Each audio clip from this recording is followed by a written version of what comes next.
Kohagaka. So this opportunity that we have now, we should be intent on using that to bring our minds to a state of samadhi. Because this samadhi, this peace of heart, is something that is important. So when we have this peace of heart or samadhi, in order for that to arise, what it requires is sati, is recollection or mindfulness, and sampajanya, is clear awareness here in the present moment.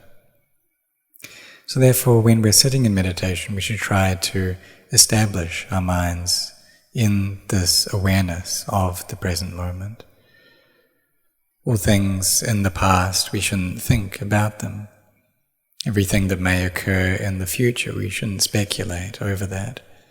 We shouldn't allow this to be a cause of worry for us, but rather establish our mindfulness in this present moment through using a meditation object, these means that we use to train our minds, to bring them to peace.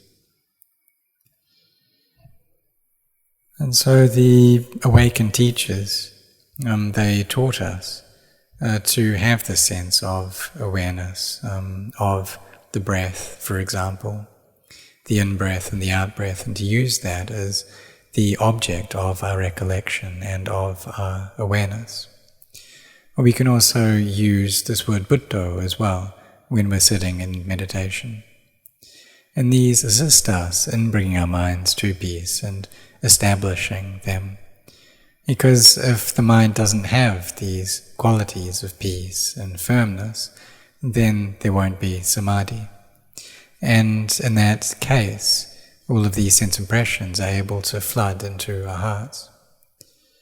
So for example, when our eyes see a form, and we don't have mindfulness, we don't have awareness, then we'll cling to that form as being a self, as being me or belonging to me. So therefore, when the external sense media meet with these internal sense bases, we need to be mindful and aware when that happens. And when we are so, then we'll be established in this present moment Dhamma with this present moment mind, knowing all of these sense impressions as they arise. So if the mind has this energy of samadhi, then we'll see that the object of the mind, these sense impressions, are one thing and the mind is something else. But if we don't have that energy of samadhi, then we'll attach to them as being mine, and we won't be able to tease the two out, this mind and its objects, won't be able to separate them out. So therefore we need to cultivate this quality of samadhi in order to see these objects of the mind, these sensory experiences, in their truth, that these are things that arise, they stay for a bit and then they cease. And so we see this coming and going, this arising and ceasing, and how this is something that's normal and natural. Because we have this body and we have this mind, and from the time that we were born, we've met with all different kinds of these aramanas, these sensory experiences, and all of them have come and gone, come and gone, come and gone. But if we don't have mindfulness there, we won't be established, we won't be able to see that arising and ceasing of the mind as it meets these sensory experiences. So therefore, we train in meditation for the sake of seeing this, of seeing these sense impressions in their truth, that they are things that arise, stay for a bit, and cease. And when we see that arising and ceasing with a mind that has mindfulness and sampajanya to completion, then we'll gain this wisdom. It's panya, which is a full knowing of sankharas, of these fabrications. But for this to arise, we need energy. This energy comes from samadhi. And with that, then we're able to see these sensory experiences in line with the truth. And when we see that, we see that when they arise, they're just normal things. They come and then they go. But the mind needs samadhi to be able to see that. So we need to try to train in this samadhi from the time that we wake up till the time that we come and sit in meditation. And to do that, we need sati and sampajanya, or we keep this word Buddha with us, always there with the mind, recollecting the Buddha, the Dhamma, the Sangha.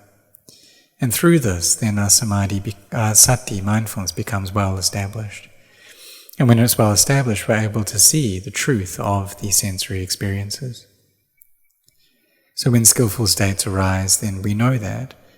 And when unskillful states come up, we need to have mindfulness over that, seeing that all of these arise and they cease, trying to promote these skillful states, goodness in the mind. So such as keeping this word Buddha with us, or recollecting the Buddha, the Dhamma, the Sangha, using these to establish our mindfulness. This mind is something that's very important, because all Dhamma arises here in the mind. And the mind is the leader, the mind comes first, it's chief. And this life of ours is comprised of this body and this mind. But it's the mind that's really important. When our bodies become sick, then we try to treat them. But we need to look after these minds as well and use Dhamma to treat and to care for the mind. And by that, what we mean is practicing this sila, samadhi, and panya. So when we practice this virtue, collectedness, and wisdom, then all these qualities can appear there within our hearts. But if we don't have that, or if we're just starting anew in this practice, then it's normal for the mind to be thinking and to be quite restless. And that's what happens for those who are new, because samadhi isn't there. So in that case, we need to rely upon our efforts, upon our forbearance, trying to make our practice consistent and even. And as Venerable Ajahn Chah taught, that if we're feeling lazy, we practice. If we're feeling energetic, we practice. We practice in line with the Dhamma of the perfectly self-awakened Buddha, with the Dhamma, the teachings of the great teachers. And when we've practiced those already, then we'll know the truth of these sense impressions as they're happening. And when we know that, then samadhi is there. So Ajahn Chah, he said that when our minds reach peace, when we establish them in that peace, and then when they retract from that, then we use that energy to contemplate into the true nature of these bodies, and seeing what is there to them. What's these four elements? And when these four elements come together, work together, then this body is able to live. But when they're not cooperating, then this body breaks apart, what we call death. So we try to kind of see that in its true light. But to do that, we need to have this peace of mind. So Dhamma, seeing the Dhamma, is seeing nature in line with its truth. Seeing that this body is just composed of four elements that arise and cease. Seeing how it's something that is inconstant and unstable. Something that if we attach to will give us suffering. And when it's inconstant, when it's suffering, then it's anatta, it's not self. So when we see like this, we gain the wisdom that Buddhism has to offer, and this arises for us. And this wisdom is something that's really important, because it's the kind of wisdom that comes from mental cultivation. It's bhavana, maya, panya. And this requires a foundation of sila, of virtue, of being restrained in our actions of body and speech, making sure that these are virtuous. And when that grows, then samadhi will arise and grow through this foundation of sila. When we have that sila and samadhi growing in the heart, then wisdom can arise and grow as well. And so this wisdom, it's sammaditthi, it's right view. It's view that is correct, a view that is in line with actuality. And it's not something that comes from just listening or from thinking, but it's something that arises from a well-cultivated mind. It's this wisdom that comes from peace of mind, from stability of mind.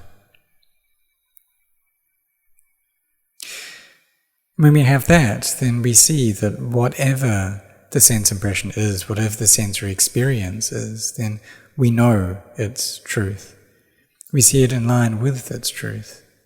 And when that's the case, then this vipassana, this insight, grows in the heart. So this practice that we engage in, we do that for the sake of bringing the mind to stability and peace, so that wisdom can arise, so that we can know truth. And this is how the perfectly self-awakened Buddha taught. Just like how he instructed us, how he reminded us, how from when we're born, then we'll need to experience aging and sickness and death, separation from the things that we find lovable. And also that we are the owners of our karma, heir to our karma, born of our karma, related to our karma. Whatever karma that we do for good or for ill, of that we are the heirs. So when we recollect these facts, then we gain this motivation to practice. And so sometimes as we're practicing, we may feel discouraged, we may feel like we want to give up, to throw in the towel. And if that comes up, those feelings arise, then we should recollect the perfectly self-awakened Buddha, and how before his awakening to bodhiyana, to this knowledge of awakening, then he needed to cultivate his baramis for a huge amount of time, for many eons, many kalpas. And even in his last life, he had to practice these severe austerities and put in this great effort for 6 years, to the degree that no one else would be able to do that. So when we recollect like this, and the fact that we are following this Buddhist path, this will give us encouragement and energy. And we also recollect how after the Buddha's awakening, he was imbued with this compassion, and through that compassion he taught. And he taught so that others could know in line with what he knew. But in order to gain that knowledge, we need to practice first. We don't just think about it, we don't just recollect these things. And if we don't do it, then we won't gain the results of it. That samadhi, panya, wisdom, it can't arise. So we need to practice to train in these qualities. And we take this practice as being our homage, our offering. And this is the highest homage that we can pay to the Buddha, the homage of our practice. Taking our body, taking our words, taking our hearts, and devoting these to the practice, in line with the teachings of the Buddha. So what did the Buddha teach us? He taught us to be virtuous people, to be people who are mindful and aware, to be ones who give rise to samadhi, who give rise to sati, panya, mindfulness and wisdom. And when sila, samadhi and panya gather together in the heart, then we'll see in line with truth. We'll gain this eye of the Dhamma. And this eye of Dhamma, it's seeing things for what they are, and seeing how whatever it is, when it arises, then it will cease. But in order to gain this eye of Dhamma, we need to practice first. So when we practice, we do so for the sake of seeing the Dhamma, of seeing truth. But we need to practice first. This depends upon our efforts in the Dhamma, in putting this Dhamma into effect in our body, speech and hearts. Being ones who are virtuous, who are established in samadhi, who have this truth-discerning awareness. And if we practice like this, then this can be the causes and conditions for future success. It can forge our character, because this body will have to break apart, but our minds don't break with it. And so they get born again, following the merit, the skillful deeds and the good deeds that we've done. So therefore we should be heedful and try to prevent any unskillful states from arising, and if they do arise, to put our efforts into abandoning them. Need to forbear, need to keep these 5 precepts. And when we practice like this, then this will forge our character and forge us to be ones who are heedful, ones who steadily develop, until this peace arises, until we have these qualities of mindfulness and clear awareness. So we just practice in this way, in a smooth and consistent manner, and we shouldn't worry about the results, but rather put the causes in. And when we do that, the results will appear by themselves. That this peace will arise within our hearts. Because the Dhamma of the perfectly self-awakened Buddha, it's timeless. It's not limited by time. It's akaliko. And so this peace and happiness that arises from our practice can arise now, if we practice consistently. And so we have this mindfulness to prevent us from going off into the past and the future, but rather being well established in this present moment. Giving rise to samadhi, putting our efforts in, being set on this. And also throughout the day, trying to develop this mindfulness in order for that to look after our hearts. Because if these sense impressions appear in the mind and we cling, then this causes our minds to drop, to become murky and sad. And we won't then see these sense impressions for what they are. So if that happens, then what we can do is change the object of the mind, change it away from this unskillful state, but rather think about something skillful and good instead. And when we do that, then this unskillful object of the mind will drop away, replaced instead by this good and skillful object. And this is right effort. It's samma vayamo. And that's what we need to do in order to see the Dhamma. So may you be set on this. Don't just throw your practice away, even though you may not have yet reached peace of mind, but endure first and just carry on practicing.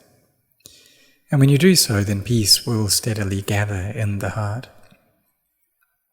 And so just carry on doing this, carry on practicing, right until the end of this life, right until your last breath. Give it your best, practice to the fullest of your efforts. Because this opportunity that we all have to be born into a human body is something that's very hard to find. But having been born, we've been able to listen to the teachings of the Buddha and of the Krubajans, the awakened teachers. And so we listen to these instructions and we try to put them into practice, because what they teach, it's the correct Dhamma. We put that into practice until it enters into our hearts, until we gain this inner peace and happiness, until we see the Dhamma. So may you set your hearts on this, and may all of you grow in the Dhamma.